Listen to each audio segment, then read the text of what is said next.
guess one of the things that's also, I guess, personally shocked me has been the way many in the West, in I guess political elites, cultural elites, but also just many ordinary people have either unwittingly or negligently sort of just you know adopted some of these slogans and some of the sort of storylines, I guess, and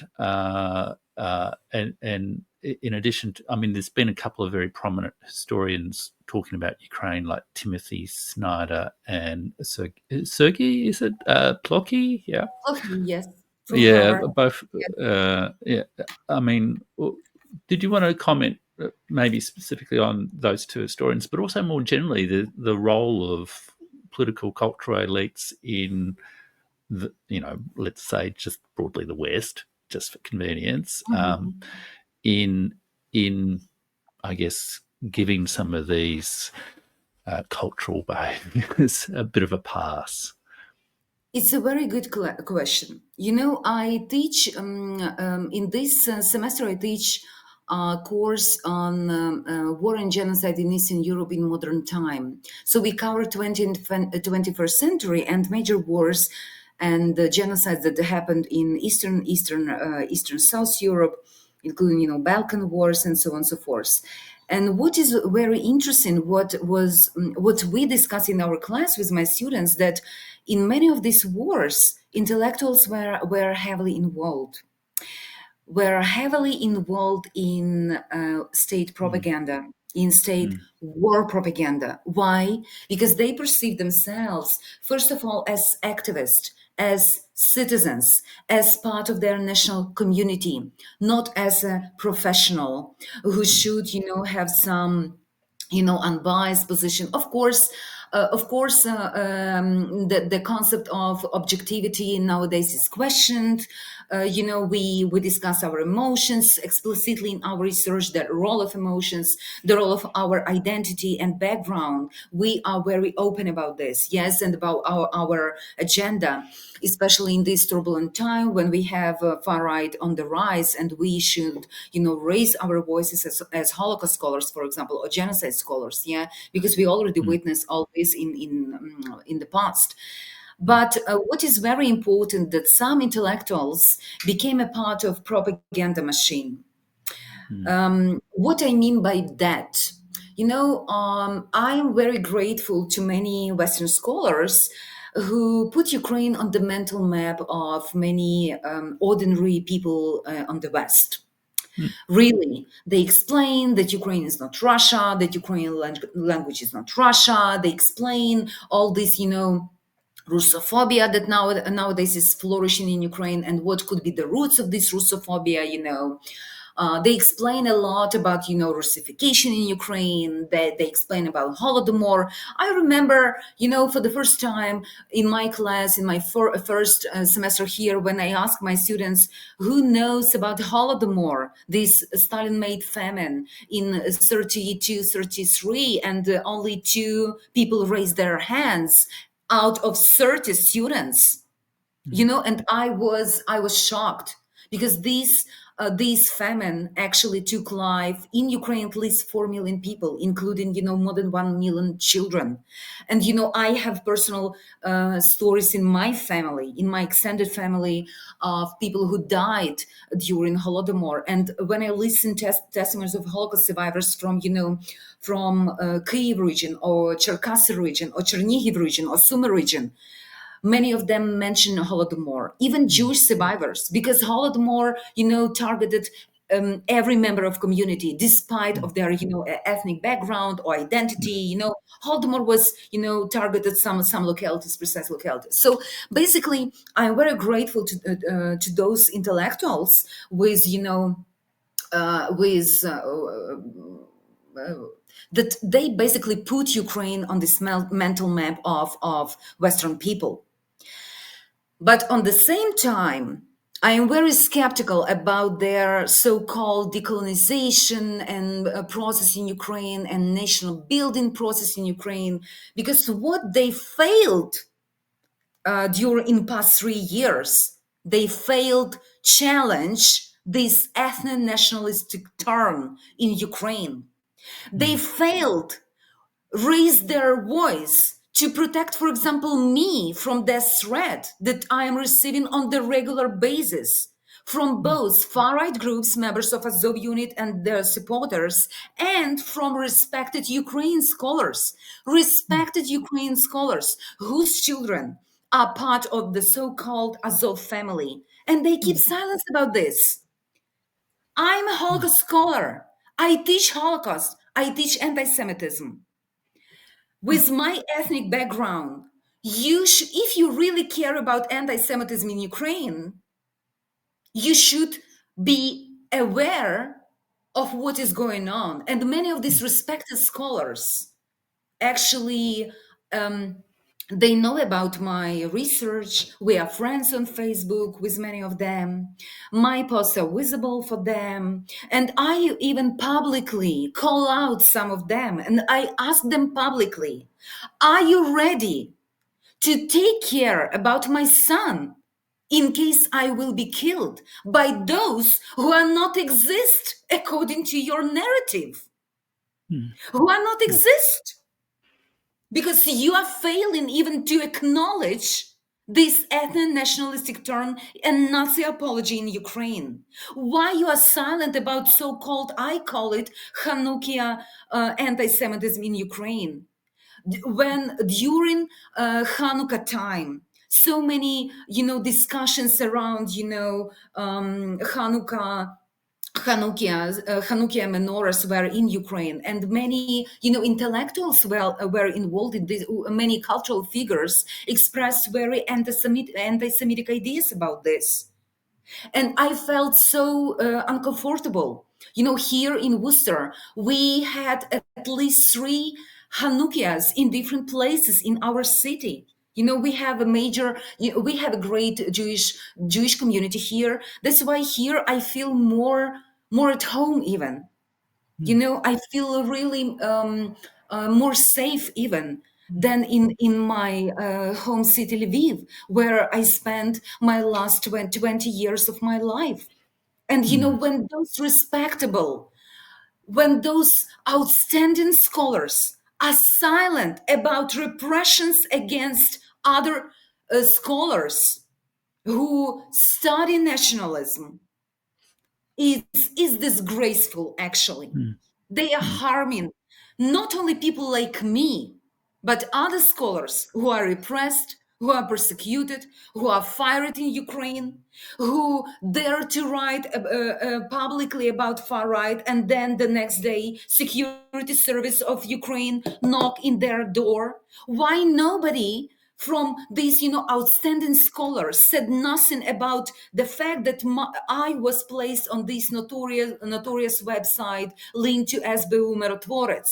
Mirotvorets is a very contradictional website, Mm. and we know Mm. that it was call from US State Department, from UN countries, from EU countries to shut down this website, because in the West this site is known as a kill list. And guess Mm. what? Their evidence of my traitorous activity. When you visit this Mirotvorets, most of the evidence is my critic on my social media of renaming street after Bandera and Shukhevich, renaming Mm. streets after notorious members of auxiliary police, renaming streets after Bulba Borovets, who perpetrated massacre, anti-Jewish massacre in Olevsk and other region, when he was in Mm. charge there. It's my criticism, and they even put one of my academic article published in a very famous academic credible journal about Ukrainian nationalists on the ground and the sexual violence we see in Ukrainian nationalists on the ground as an evidence of my traitorous activity.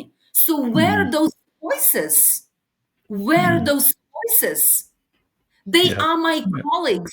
They are intellectuals. They often talk that they care about fascism. They call out fascist tendencies, in Russia. And I agree with this. Okay, I agree with this. Very good. Because my friends, my colleagues in Russia, from, for example, from Memorial, yes, they are persecuted. They fled Russia. They afraid for their family members there. Yeah, it's great that they call out all these, all these repressions in Russia. But why are you silent about Ukraine? This silence is complicity. For me, it's complicity. They can't protect people like me and other intellectuals.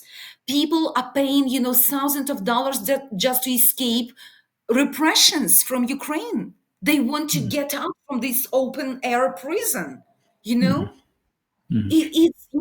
it's unbelievable what is going on. And those intellectuals, they are complicit in this because they are keep silent about what is going on, about Mm. this very complex Ukraine politics. And they, of Yeah. course, silence about forced mobilization in Ukraine. Some of my Yeah. relatives Yeah. Yeah. were mobilized by force, and one of them lost his life 3 weeks later in his first battle. Yeah. I can only express my admiration for your courage and integrity in speaking out Thank you so on much. these issues, especially given that kind of intimidation and, well, let's just call it intimidation for now, shall we? You mentioned forced mobilisation before. You said, Ukraine's in a real social crisis. This issue, again, is one of those issues that's a little bit sensitive to be raised in, Western countries.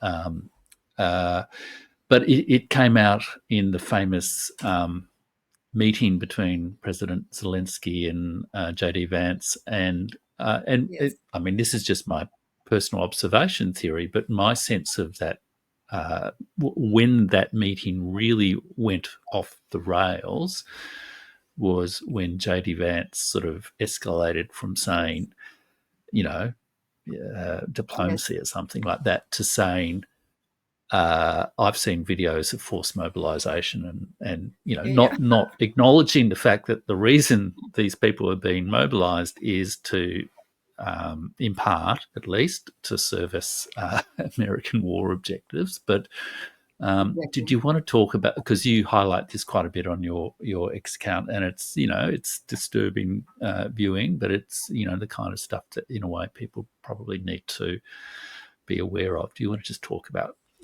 what's going on with forced Yes, mobilisation? yes, thank you so much. I believe it's really a great problem. Recently I watched how my American colleague, well-known historian of Eastern Europe, visited Kiev, and she made a pause that such a freedom is in the air, such a freedom, and democracy. And I was like, what? Talk to people in the rural area, talk to working class people who don't have money to buy their freedom, and they are turned into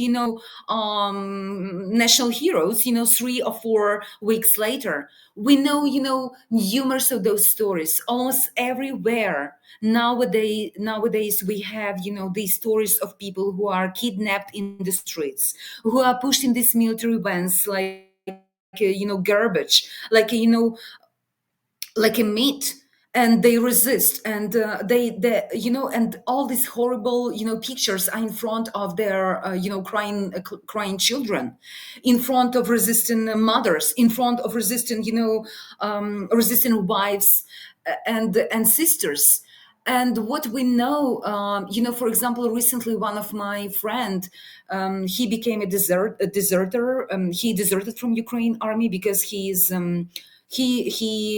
experienced some sort of PTSD, yeah, burnout. And we know that psychological support in Ukraine army is not very well established. So basically, he was arrested, and he was placed in very dirty in very dirty, place with other people who were blamed to be for with other deserters, and they were treated very badly, without sanitary products, without, clean water, without proper food, without medication. Some of them were with wounds, you can't even imagine what is going on actually, and this is swept under the carpet, and nobody is talking about this. Nobody is talking about, those people who do not, who do not who didn't receive appropriate training and sent to the front line, like my brother-in-law, who lost his life 3 weeks later after mobilization.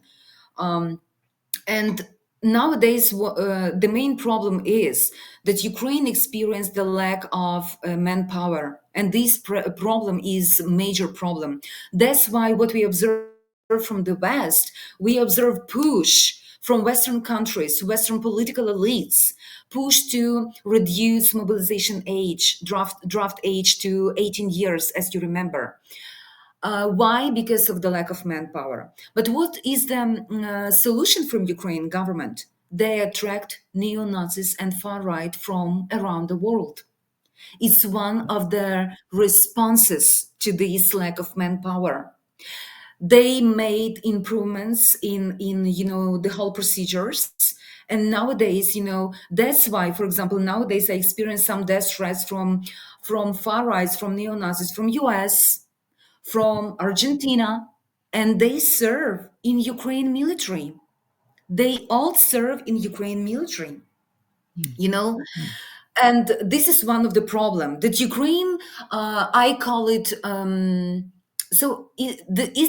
This process is similar to Afghanistan. Remember when U.S. administration, provided weapon to mujahideen and called them freedom fighters, and as a result, we had these well-trained, Al Qaeda, Taliban, Osama bin Laden, and other, wonderful freedom fighters.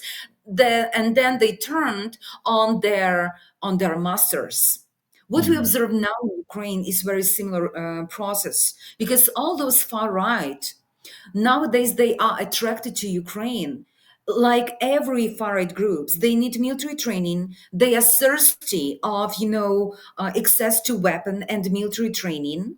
They want to have this experience, war experience, because all of them have a dream to organize some race war in their countries, for example, or war against Muslims, or war against aliens, invaders, immigrants, so on and so forth.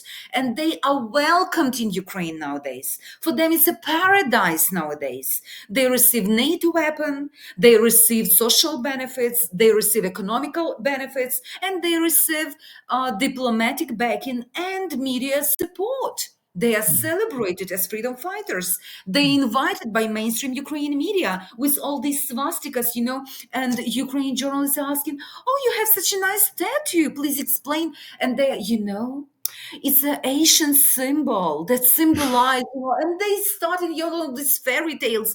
It's crazy. It's crazy. Journalists are not doing their job. Recently, as I told this, Polskie Radio, Polish radio, they made this, a long interview with one of the Azov's third assault brigade freedom fighter, Kolovrat. Kolovrat means swastika, basically in Slavic language. In post-Soviet space, it means swastika. So this guy has a big tattoo of Hitler on his chest. He is full of swastika. He was sentenced for 7 years in Russia. In Russian prison for attempted murder out of racial hatred. He escaped from Russia in order to escape persecution. He became a Azov member, and recently he made mocking jokes about Holocaust survivor in Ukraine, and they presented him as a freedom fighter. So journalists in Ukraine and in the West are not doing their job. They are not questioning them. They are not challenging them. because they want to, to stick to this, major narrative. And their excuse is, we don't want to feed Russian propaganda. What about protecting human rights and democracy? What mm, about caring about those people who are threatened by those, militant, aggressive, well-equipped, well-trained guys with now PTSD? Because they mm, already have 2-3 years experience in war, and they endure a lot, and they are very aggressive. Every single day I receive so anti-Semitic, so misogynist and threatening messages from all those guys with swastikas on their social media, pictures. So basically, because of the lack of this manpower, because of the lack of motivation in Ukraine, basically Ukrainian society nowadays is very desperate. mm, Because after the presidential election in the US, and with the strong desire of Trump to put this war to an end, Ukrainians really afraid that they will be forced to give up, territories, and those territories will probably, be part of Russia. And many of them, because of this war propaganda, they really believe that this is existential war for Ukraine, and the whole Ukraine can be occupied. And war propaganda relies on fears, and mm, war propaganda feed this fear. They always, these propaganda actors, they make reference to Gulag, they make reference to Holodomor, to Soviet repressions. That they make what we historians called atrocity propaganda, meaning mm, they pick some stories about real Russian war crimes, and they exaggerate them, and they make them very magnificent, and they say, you see what will happen to you if we will stop fighting. That's why we have shaming of men in Ukraine nowadays who are trying to escape military draft. And what is very interesting, that this shame is developed in feminist circles, including feminist mm, circles, not only in military circles who are, who want to, to have a new soldiers, but also in feminist circles. And it reminds me, white father movement during the First World War in the Great Britain, when prominent feminists and ordinary mm, women, they publicly shamed men of military age, young men, in the streets, and they demanded that they will join military, join army. So basically, why it's I believe that in this way Ukrainian feminists, they betrayed their own cause, because they basically feed this very patriarchal narrative mm, about men as defenders and women who are always in need of protection. That's mm, why they reinforce these very traditional gender roles, you know but they explain to me that they are so afraid of Russian occupation, so afraid of Russian repression, that they are siding with these neo-Nazis, because they follow this concept of lesser evil. But I disagree with them. I don't believe, because Azov ideologists and ideologists of other far right groups in Ukraine are very open about their view on women's rights. They mm, are very open on the rights of ethnic minorities, sexual minorities. They are very open. Just read their social media, just listen to their interview, or just ask questions, direct questions.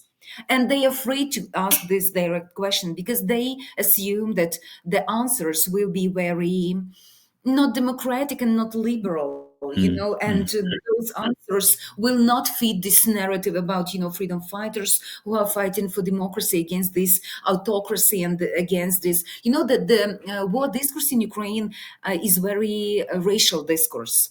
Basically, the mm, discourse is that Ukraine is a part of Europe and is fighting for liberal regime, for liberal democracy, and for human rights, and fighting against this, East hordes from East.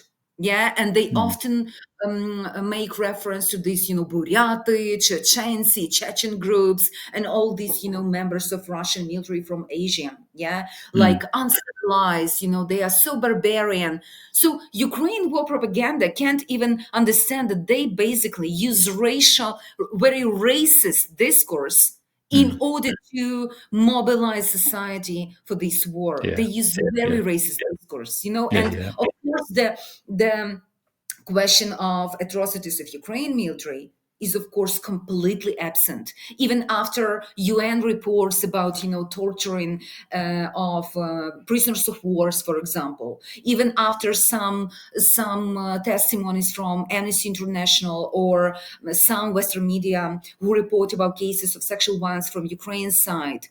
Complete silence. This is taboo topic. Nobody talks about this because nobody wants to undermine this bright image of Ukraine soldier, Ukraine Mm. defender. So we have war propaganda. This slogan, be brave like Ukraine, those dissent, freedom fighters. This is of course fairy tale and this is war propaganda because Mm. we have war crimes in different sides.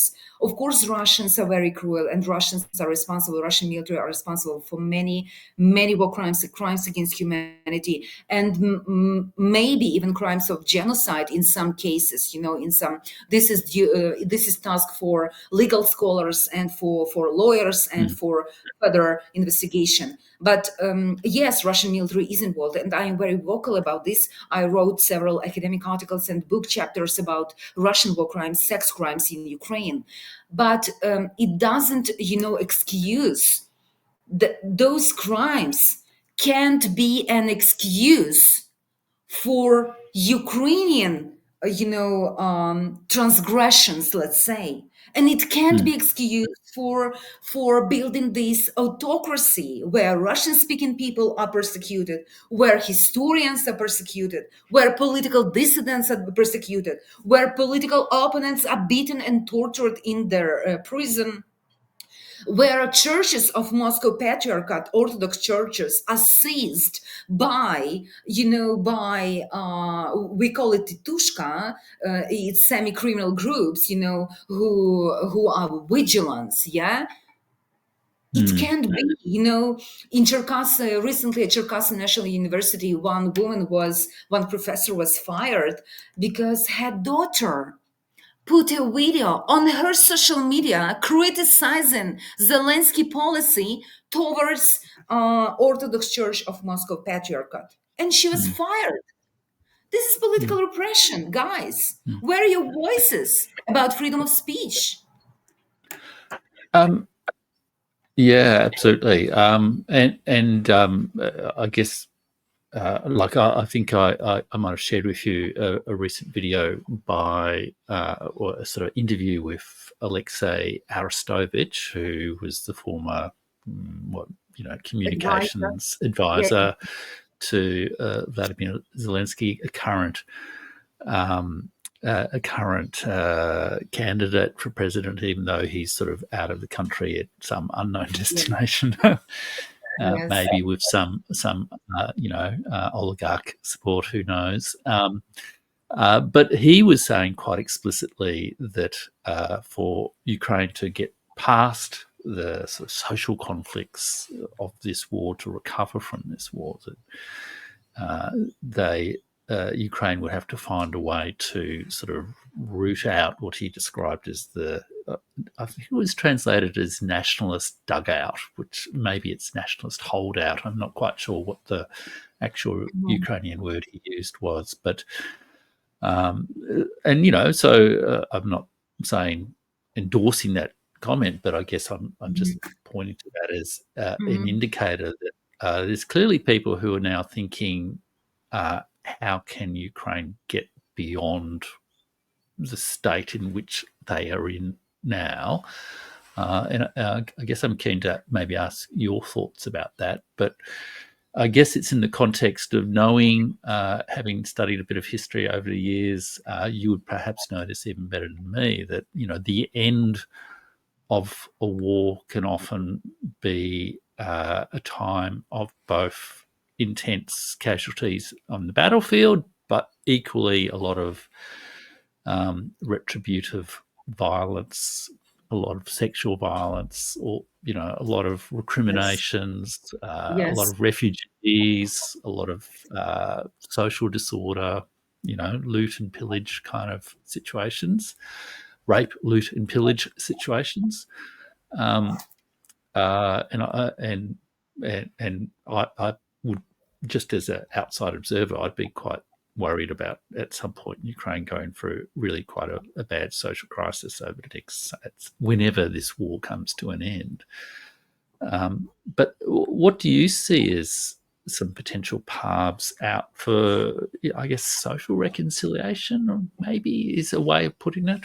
Because you can have the leaders come to some sort of peace agreement, but everyone's had the experiences of the last 10 years, I guess, that you've been recounting in this interview. Yeah, how can people recover from that? Actually, it's a very difficult question. It's maybe one of the most difficult questions because Ukraine society is deeply divided nowadays. Mm, Everyone fights with everyone. Why? We have so many lines of divisions across, ethnic lines, across class lines, because this war actually is a very class war. Because mm. most of those rich people, they paid bribes and they for exemptions from the military. For example, our persecutors recently was revealed information. Some our persecutors, some our politicians who were involved in corruption cases, mobilized themselves to the military in order to escape imprisonment. So for them, it's because they know that they will not be sent in as infantry, to Mm. Pokrovsk or other, hot spots. They They'll will have a be desk sitting, job somewhere. yeah, somewhere Mm, in Kiev, mm, mm, in some unit, and so on. Another question: many of those vocal politicians, female politicians, for example, they send their husbands abroad, for example, and their sons abroad. Many sons of Ukrainian politicians, they study even here. We have sons of Ukrainian politicians, they study abroad. They enjoy their life. Yes, those who can escape draft and escape Ukraine nowadays pay 10, 15, 20, 25, 30,000 dollars. They sell their houses, even they sell their cars in order to escape from Ukraine. But who has this, money, and who has these possibilities, to receive some exemption, yeah, to pay those high bribes, and those bribes are getting higher and higher because of the lack of manpower. So only those who have some, resources. That's why those who are fighting mainly and those who are now mobilized mainly, they are working class people. They are mm, poor people from countryside, for example. Many of them are abuse alcohol. They are heavy drinkers, for example. They abuse. They have some chronic diseases. Yes, they have tuberculosis. They have cancer. And according to international law, it's a crime against humanity when you mobilize people with severe medical condition. But nobody cares because mm, draft officers have their quota and they are threatened by by their superiors. If you not fulfill quota, you will go to the front line and your son will go to the front line. That's why nowadays in Ukraine it's a survival game. It's just a mm, survival game. And mm, this is one of the line of division, very great division. So the question of mobilization is a great division in Ukraine mm, across, across class line and across the line of military experience, because we know that those, romantic volunteers who joined ranks of Ukraine army at the beginning of the Russian invasion, nowadays entered fourth year without substantial rest, and they are so mm, angry. One of my mm, friends even was trying to escape while on training outside Ukraine in one of the mm, country where he was mm, sent, and he was trying to escape because he is full of this experience. Mm. And we know that some soldiers even go in this, performative desertion, and they make it public in order to draw attention to the problem that they are exhausted by this war, and Mm. nobody can substitute them because of the lack of manpower, because people are hiding, because some people, they make funny tragicomic video how they make, stockpiles in order to spend several months at home and not to go to buy bread and milk and medication, because they don't have a bribe to pay draft officers. So Ukrainian society is really divided across those lines. Mm. We have a great resistance to forced mobilization.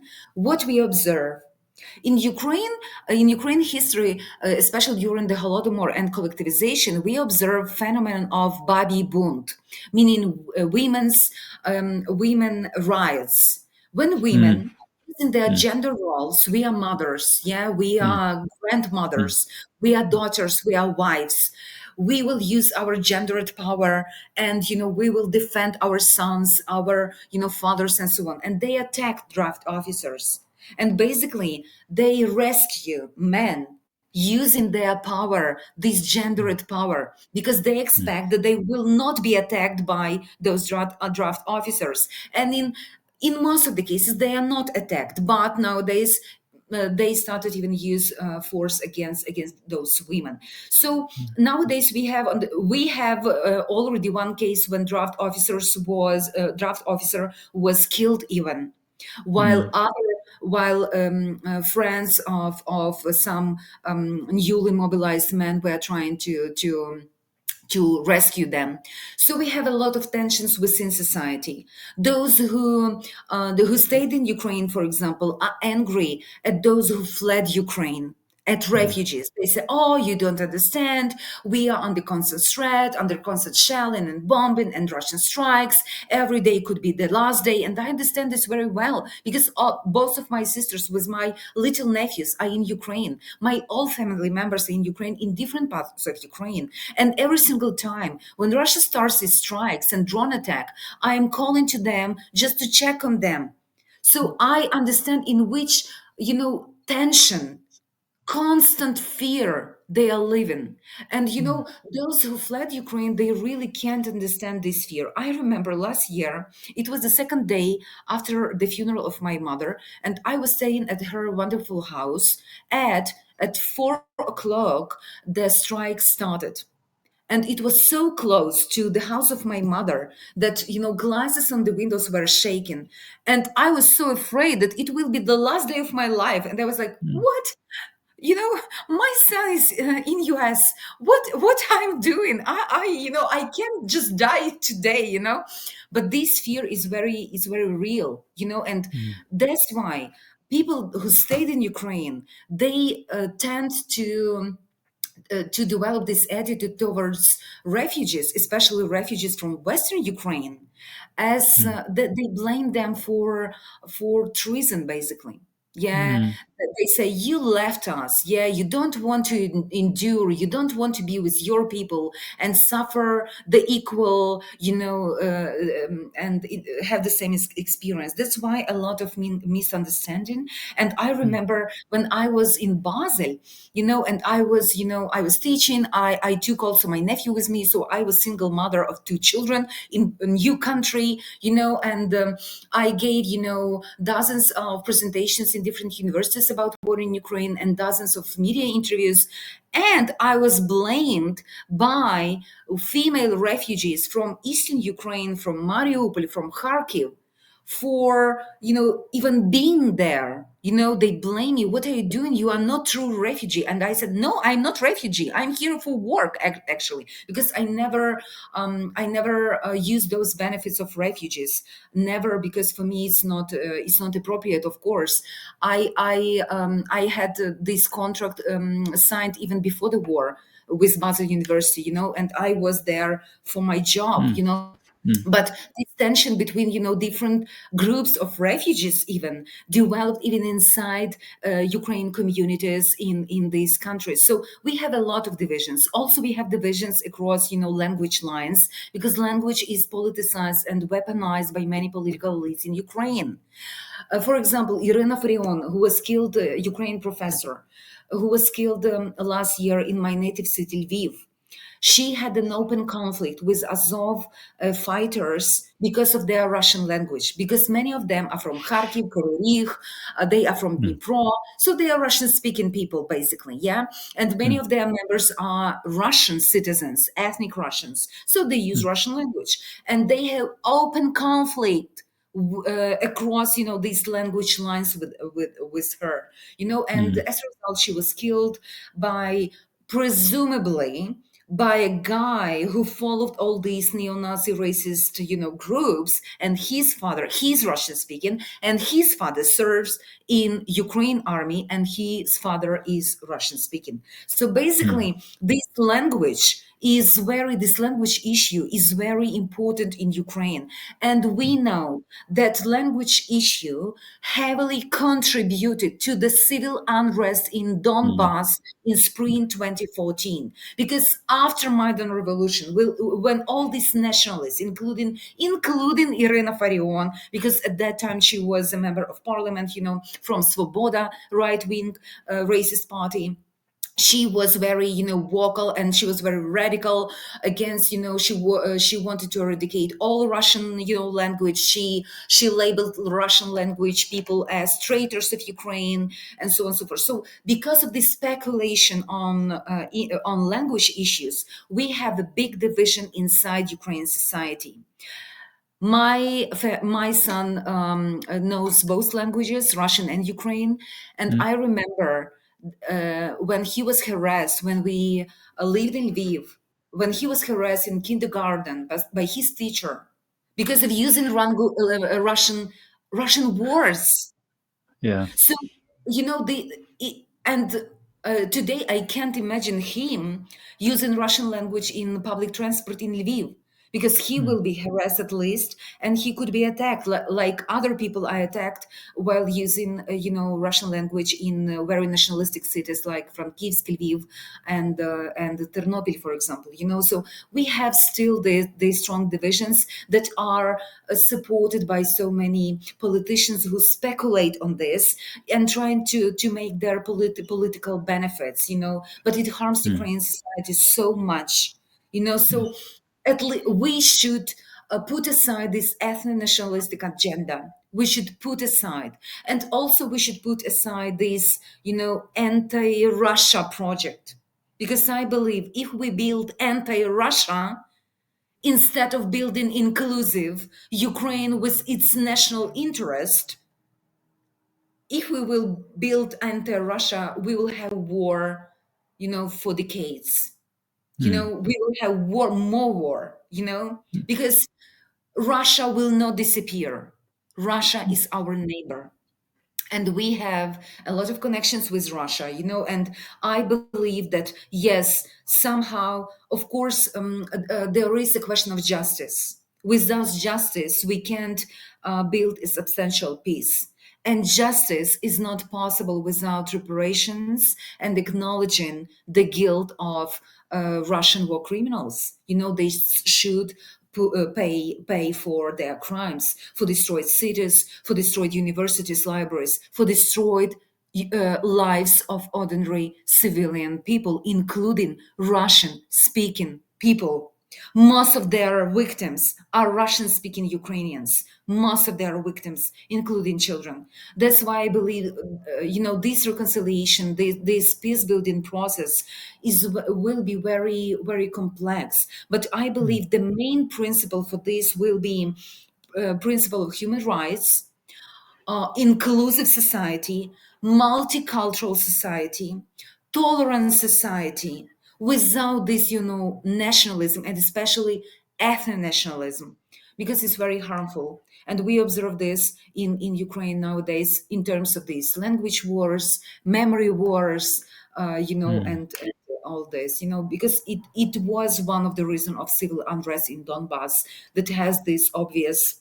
Yes, we had Russian interference and direct involvement of Russian troops, like in the Baltsovo and the Ilovaisk, but the component of civil war was present there because many local political elites, they felt betrayed by Maidan. They felt disrespected, and they felt threatened. Their identity was threatened. Their Russian language was threatened.